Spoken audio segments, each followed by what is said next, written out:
In statistics, a simple random sample is a subset of individuals chosen from a larger set. Each individual is chosen randomly and entirely by chance, such that each individual has the same probability of being chosen at any stage during the sampling process, and each subset of k individuals has the same probability of being chosen for the sample as any other subset of k individuals.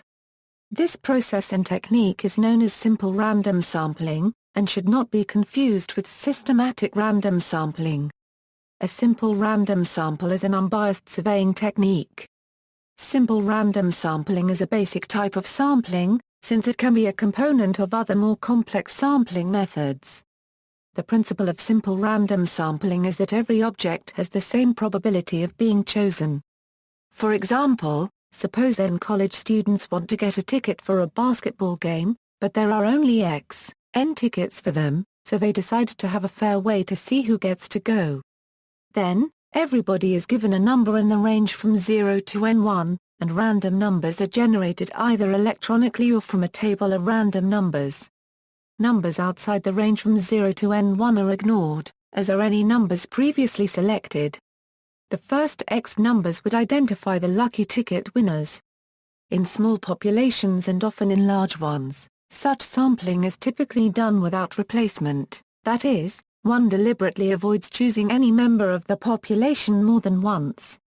Although simple random sampling can be conducted with replacement instead, this is less common and would normally be described more fully as simple random sampling with replacement.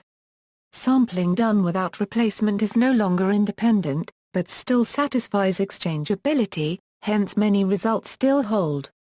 Further, for a small sample from a large population, sampling without replacement is approximately the same as sampling with replacement, since the odds of choosing the same individual twice is low.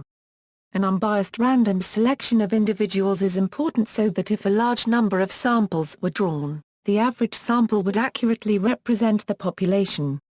However, this does not guarantee that a particular sample is a perfect representation of the population. Simple random sampling merely allows one to draw externally valid conclusions about the entire population based on the sample.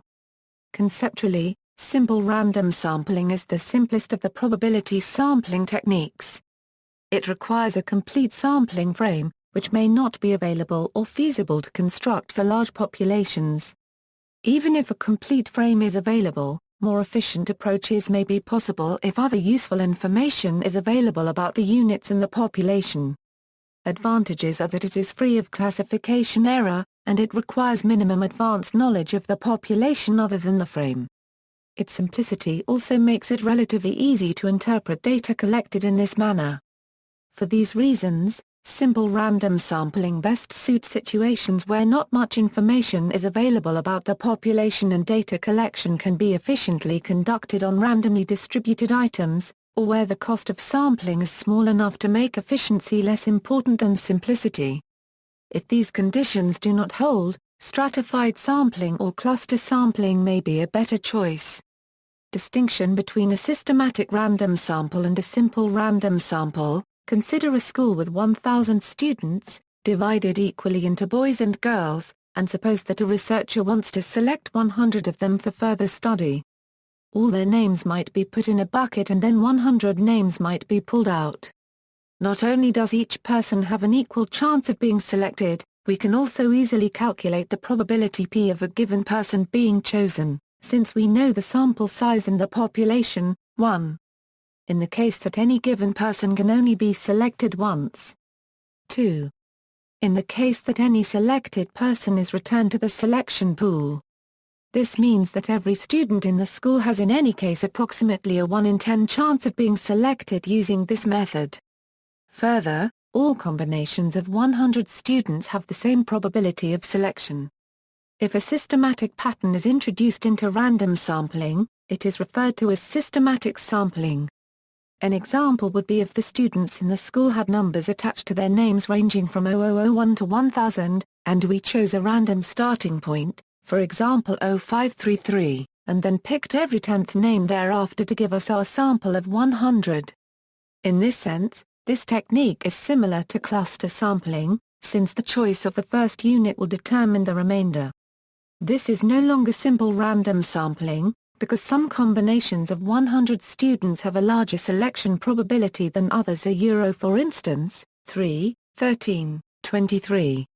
993 has a 1/10 chance of selection, while 1, 2, 3. 100 cannot be selected under this method.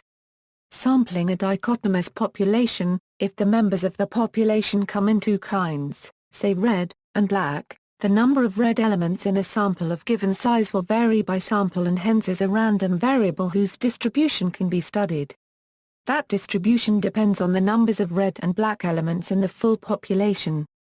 For a simple random sample with replacement, the distribution is a binomial distribution.